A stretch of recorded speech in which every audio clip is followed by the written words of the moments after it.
Ek kan die Bybel so lank vir my oopmaak by Johannes 17. Johannes 17. Jesus se gebed vir sy disippels.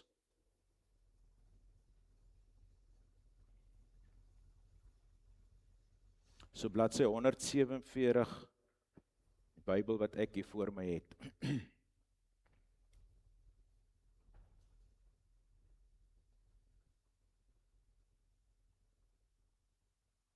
Kom ons sluit die oë. Here God, vir die voorreg wat ons het om so by mekaar te wees, eer en dank ons U.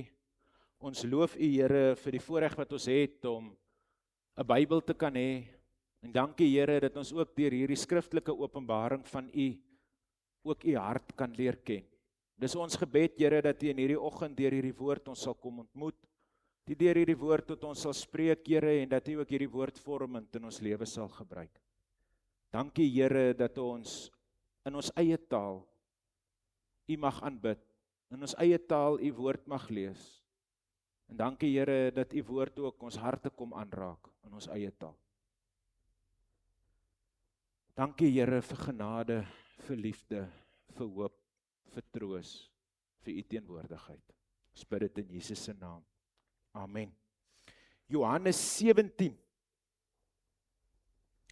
Jesus het vooraf gegaan, dan vertel hy nou vir hulle so bietjie, dat hulle moet onthou dat hy het gekom om die wêreld te oorwin, dat hulle droefheid sal verander in blydskap, so hy stel vir hulle op, maar hierdie is amper sy laaste publieke getuienis, los van sy kruisiging en alles wat daar gebeur het. So hierdie is so sy laaste gebed, wat hy gebid het vir sy disippels.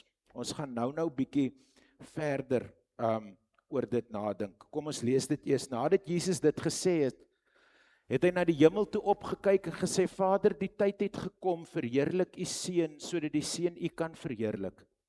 U het hom immers volmag oor die hele mensdom gegee, om aan almal wat U aan hom gegee het, die ewige lewe te gee. En dit is die ewige lewe, dat hulle U ken as die enigste ware God, en Jesus Christus wat deur U gestuur is. Ek het U op aarde verheerlik deur die werk te volbring wat U my gegee het om te doen.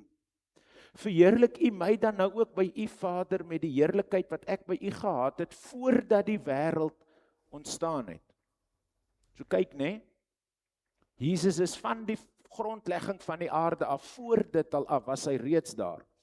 Ek het U naam bekend gemaak aan die mense wat U my uit die wêreld gegee het. Hulle het aan U behoort en U het hulle aan my gegee en hulle het U woord te harte geneem. Klein lettertjie woord, let op daar. Is nie die hoofletter woord nie, want die hoofletter woord is Christus, klein lettertjie woord is dit wat Jesus hulle geleer het. Nou weet hulle dat alles wat U aan my gegee het van U kom. Want die woorde wat U my gegee het, het ek aan hulle gegee. Hulle het dit aangeneem en tot die oortuiging gekom dat ek waarlik van U gekom het. En hulle het geglo dat U my gestuur het. Ek bid vir hulle, ek bid nie vir die wêreld nie, maar vir die wat U my gegee het, omdat hulle aan U behoort. Almal wat aan my behoort, behoort aan U. En wie aan U behoort, behoort aan my, en ek word deur hulle verheerlik. Ek bly nie langer in die wêreld nie, maar hulle bly nog in die wêreld, en ek kom na U toe, Heilige Vader. Bewaar hulle in die naam wat U my gegee het, sodat hulle net soos ons een kan wees. Toe ek by hulle was, het ek hulle in die naam bewaar, die naam wat U my gegee het. Ek het hulle beskerm en nie een van hulle het verlore gegaan nie, behalwe die een wat verlore moet gaan, sodat die skrif vervul kan word. Maar nou kom ek na U toe. En ek sê dit terwyl ek nog in die wêreld is, sodat hulle my blydskap in al sy volheid in hulle kan hê. Ek het U woord aan hulle gegee en die wêreld haat hulle, omdat hulle nie tot die wêreld behoort nie, net soos ek ook nie tot die wêreld behoort nie. Ek bid nie dat U hulle uit die wêreld moet wegneem nie, maar dat U hulle van die bose moet bewaar. Hulle behoort nie tot die wêreld nie, net soos ek ook nie tot die wêreld behoort nie. Laat hulle aan U toegewy wees deur die waarheid. U woord is die waarheid. Soos U my na die wêreld toe gestuur het, het ek hulle ook na die wêreld toe gestuur, en terwille van hulle wy ek my aan U toe, sodat hulle ook deur die waarheid aan U toegewy kan wees. Ek bid egter nie net vir hulle nie, maar ook vir die wat deur hulle woorde tot geloof in my sal kom, Ek bid dat hulle almal een mag wees, net soos U Vader in my is en ek in U, en dat hulle ook in ons mag wees, sodat die wêreld kan glo dat U my gestuur het. Die heerlikheid wat U my gegee het, het ek aan hulle gegee, sodat hulle een kan wees, net soos ons een is. Ek in hulle en U in my, sodat hulle volkome een kan wees, sodat die wêreld kan weet dat U my gestuur het, en hulle lief het, net soos U my lief het. Vader, ek wil graag hê dat waar ek is, hulle wat U my gegee het, ook by my moet wees, sodat hulle my heerlikheid kan sien, die heerlikheid wat U my gegee het, omdat U my voor die skepping al af van die wêreld, voor die skepping van die wêreld al af liefgehad het, ekskuus. Regverdige Vader, die wêreld ken U nie, maar ek ken U en hulle hier weet dat U my gestuur het. Ek het U naam aan hulle bekend gemaak en ek sal dit verder bekend maak, sodat die liefde wat U aan my bewys het, in hulle kan wees, en ek ook in hulle.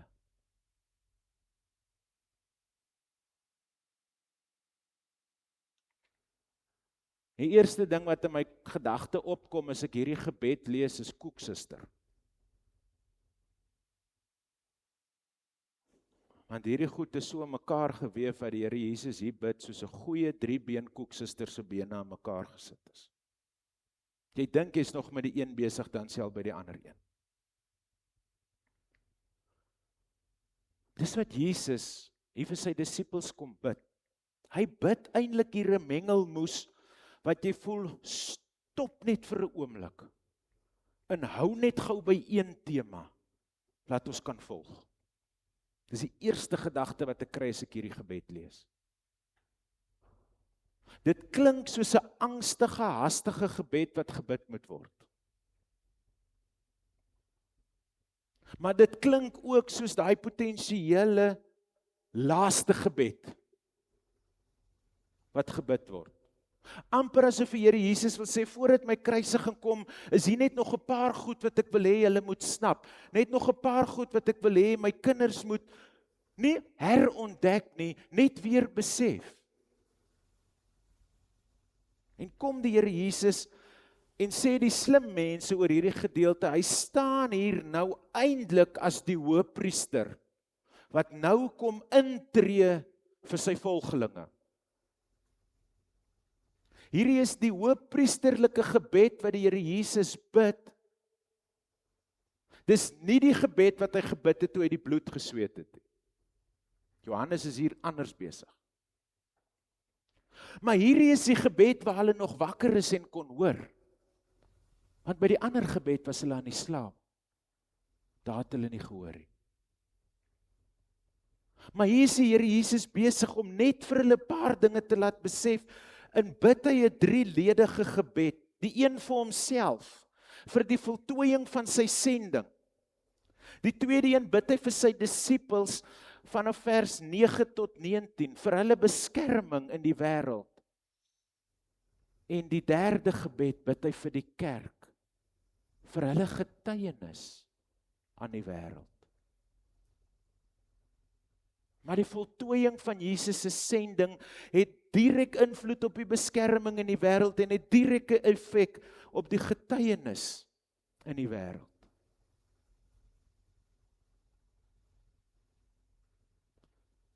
Die hele openbaarmaking van hierdie gebed is ingeweef juis in die gedagte van wie Jesus is. Dis die wegspringplek om hierdie hele gebed te verstaan. In die moderne wêreld begin almal nou beklei oor hoe jy nou Jesus aan moet spreek, sodat jy nou weet jy's met die regte Jesus besig. Weet nie wie is die verkeerde Jesus nie. Blykbaar mag jy nou nie hom as Jesus aanspreek nie. Want dis nie die naam wat God hom gegee het nie. Dis nie die naam waarvan hier gepraat word nie. Hier gaan dit nie oor Jesus die timmerman seun nie. Hier gaan dit juist oor die volgende. In die Bybelse wêreld was 'n naam nie net 'n etiket nie, maar dit het die persoon se karakter en wese verteenwoordig. Jesus het God se naam aan sy disippels bekend gemaak deur te wys wie God werklik is, sy liefde, heiligheid en mag. Die krag van hierdie naam is die gom wat die eenheid van die gelowiges bewerkstellig. Net soos die Vader en die Seun een in wese en doel, word gelowiges deur God se naam saamgebind in 'n geestelike familie. So dis belangrik om hier raak te sien. Hier gaan dit nie nou of dit nou Yeshua, of dit nou Jesus, of Jesus, of Jesus is nie. Die naam wat in hom gegee is Kyrios. Here. Want dis wie Jesus hier op aarde was. Want as jy hom nie erken as Here nie, dan beteken die hele aardse bediening van Jesus op aarde nul. Want dit is die geheim van die evangelie. God het mens kom word en by ons kom woon. Hier gaan dit nie oor op dit wat op Jesus se paspoort geskryf staan nie. Hier gaan dit oor dit en die naam wat hy verteenwoordig het hier op aarde. Wat is dit? God se wil, God se genade, God se vergifnis, God se karakter, God se aard. En hy is Here.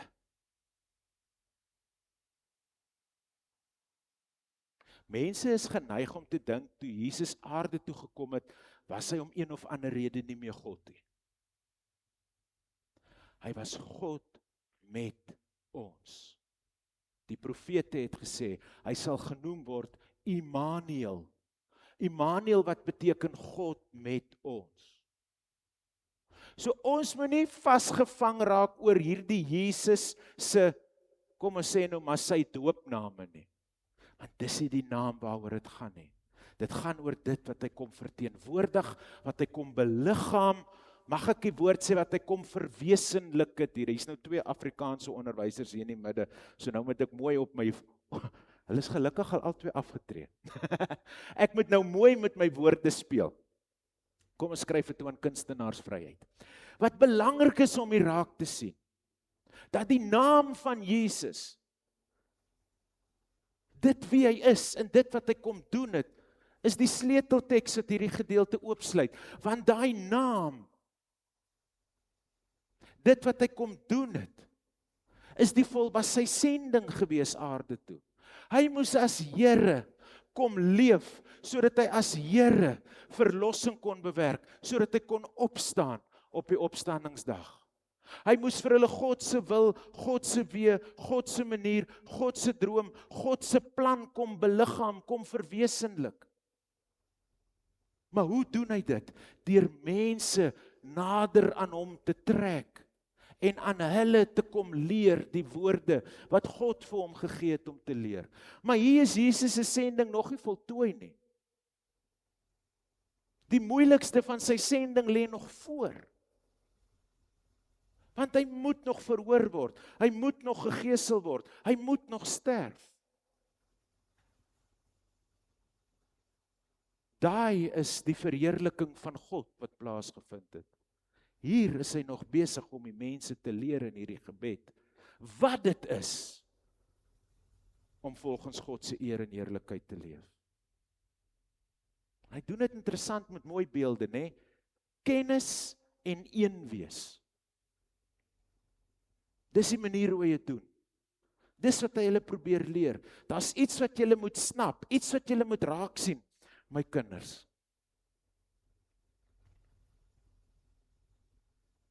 Hy bid vir kennis. Die mooi woord hier is ginosko. Het gaan nie hier oor intellektuele kennis, maar oor persoonlike, intieme verhouding met God en Jesus.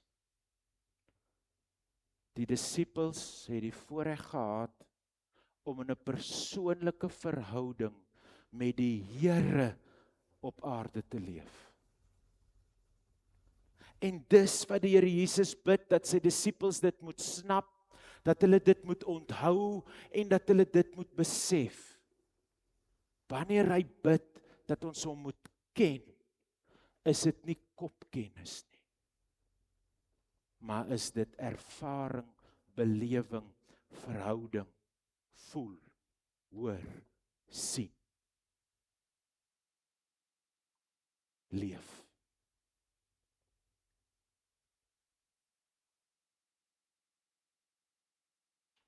'n persoonlike, intieme verhouding met God en Jesus Christus. Onthou wie ek is, en hoe staan jy nou in verhouding met my?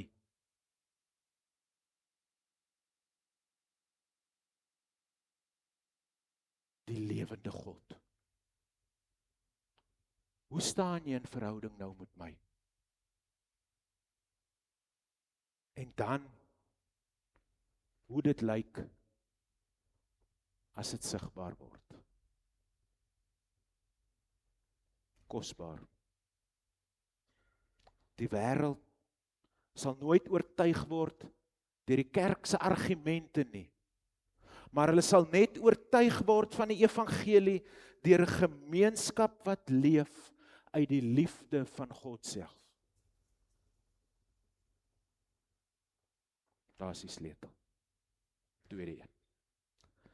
Jy moet besef uit hierdie gebed uit wie God is, wie Jesus is. Hoor wat hy vir jou droom, hoor wat hy vir jou bid. Hy herhaal hierdie woorde heeltyd, Here, U en my, ek en U, ek en hulle, U en ons. Want sien, dit begin iets sê van wie ons veronderstel is om te wees, hoe ons karakter en ons aard moet wees, hoe ons inverweef moet wees in mekaar. Want op die ou einde van die tyd gaan dit hier oor die een wat, die een belydenis en die een getuienis. En wat is die enigste belydenis en getuienis wat ons het? Jesus is wie? Wie is Jesus? Hy is Here. Dis die evangelie. Dis wie hy is. Dis wat ons doen. En ons staan as sy kinders ingeweef in 'n gemeenskap met 'n lewende, intieme verhouding met die lewende God.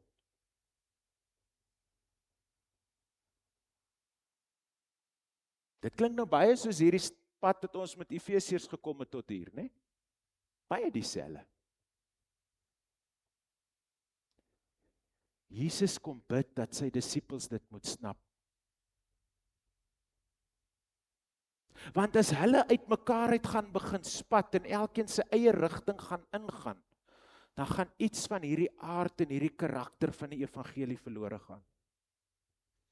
Die laaste disipel het gesterf oor een belydenis. Jesus is die Here en hy het uit die dood uit opgestaan. Hulle almal is daaroor doodgemaak.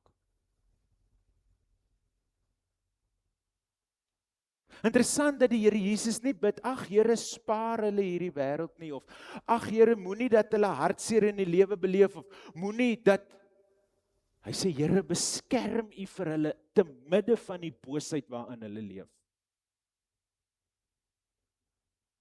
Want die wêreld waarin hulle is 'n vrede plek. Dis dieselfde wêreld, Here, wat my nou aan die kruis gaan vasspyker, maar hulle gaan hier agterbly. Here, ek kom bid vir hulle waar hulle hierdie eenheid, hierdie kennis, hierdie roeping, hierdie verhouding moet gaan leef in 'n wêreld wat hulle gaan wat hulle gaan haat. Want Here, hulle maak nie mee aan die boosheid van hierdie wêreld nie.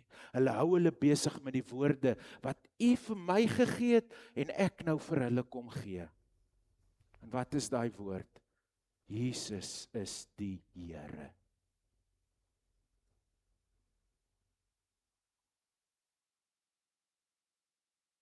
Want Here, hierdie belydenis wat ek nou vir hulle toebid, gaan in 2026 mense in Kakamas moet bereik. Gaan in 2026 mense wat in Iran uitmekaar uitgeskiet word en in Israel moet bereik. Gaan in Rusland en in Oekraïne die wêreld moet bereik. Somalië, die wêreld moet bereik. Sudan, Ethiopië, Mosambiek. Dis op die oomblik die plekke waar die bomme val en mense doodgemaak word. Nigerië, Myanmar, Korea. Dis waar Christene doodgemaak word vir hierdie waarheid. Here, ek bid, nie dat U hulle dit moet spaar nie, maar dat U hulle moet bewaar van die bose. Want sy doel, sê Paulus, is om alles onder een hoof te verenig, en daardie hoof is Christus, die Here. Ons, as sy kinders, word deur hierdie gebed genooi, opgeroep, om dalk vir 'n slag net weer bietjie te besef, wie Jesus is, wat hy van ons verwag, en hoe hy ons prentjie hier op aarde sien. Daar's net een belydenis. Daar's net een evangelie. Daar's net een hoop.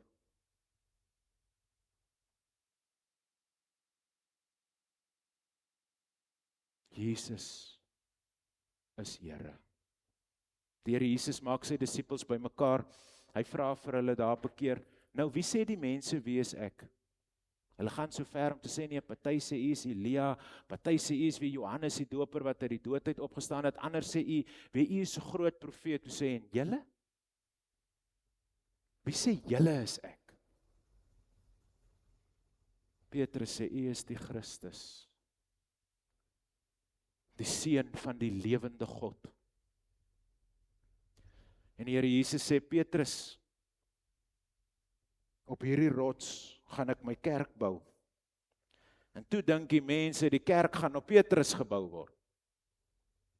Nee, die kerk word gebou op Petrus se belydenis. Jesus is Here.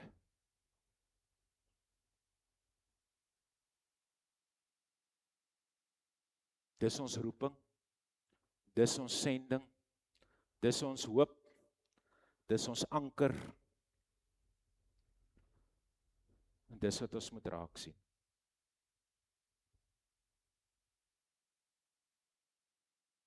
Here, dit wat U by my geleer het, wil ek vir hulle leer. Soos U en ek een is, Here, moet hulle een wees.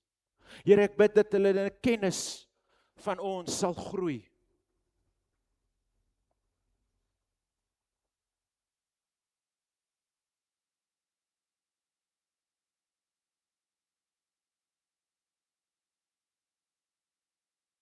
En toe gaan verheerlik die Here Jesus na hierdie gebed vir God deur die soenoffer te gaan bring.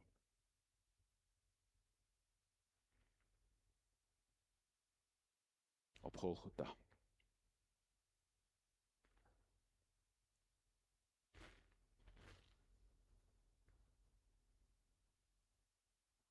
En daar het hy sy liefde aan ons geopenbaar, sy genade vir ons gewys.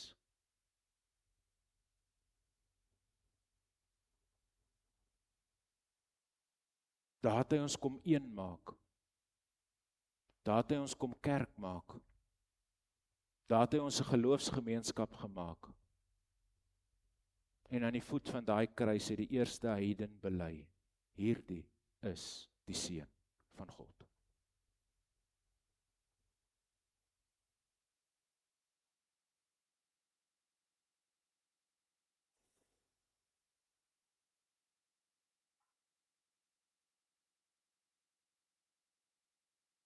Dis al evangelie wat daar is. Dis al profesie. Dis al boodskap. Mag ons daarin slaag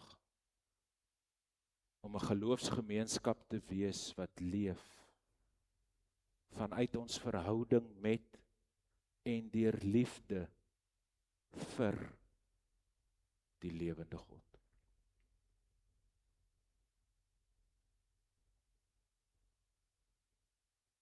En is op jou en daal wat saak maak. Die res is bysaak.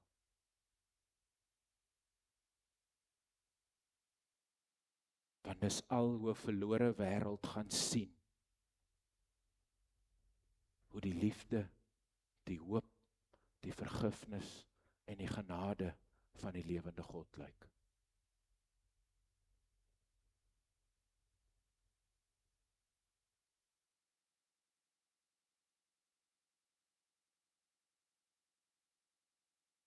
Here, mag ons lief hê soos U wil hê ons moet lief hê. Eerste vir U en daarna ons medemens. Amen. As geleentheid vir gebed, waarna ek vir ons sal afsluit.